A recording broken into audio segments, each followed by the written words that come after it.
நாள் லீவ் விட்டாங்க. ஒவ்வொரு நாள் ஜாலியா என்ஜாய் பண்றோம். ஃபர்ஸ்ட் என்ன பண்ணலாம்? போன் பண்ணலாம். அங்க என்ன டான்ஸ் ஆடிட்டு இருக்க? இந்த பாத்திரத்துல என் கூட சேர்ந்து வந்து கழுவா. மகனா கேம் விளையாடுறேமா. வாடிமே. சரி இருமா வரேன். சரி போய் வேலை செஞ்சுட்டு வருவோம். அப்பா. ஏய் மாமா. மா.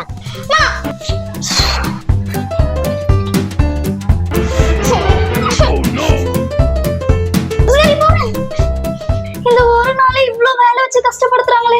அப்ப மீதி 9 நாளைக்கு இதுக்கு பேசாம ஸ்கூலுக்கே போயிருந்துக்கலாம். ஜாலியா பிடி பீரியட்ல ஃப்ரெண்ட்ஸ் கூட எல்லாம் ஜாலியா விளையாடி இருந்துக்கலாம். எப்ப இந்த ஸ்கூல் ஓபன் பண்ண போறாங்க கடவுளே?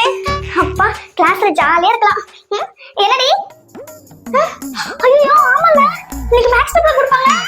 ஐயோ போச்சு போச்சு போச்சு. ஐயோ கடவுளே கொஞ்சம் ப்ளீஸ் கடவுளே மேக்ஸ் வர கூட கடவுளே ப்ளீஸ் கடவுளே மேக்ஸ் வர கூட. ஐயோ திரும்ப எப்ப லீவ் விடுறது? அதுக்கு நம்ம ஜாலியா வீட்லயே இருந்துக்கலாம்.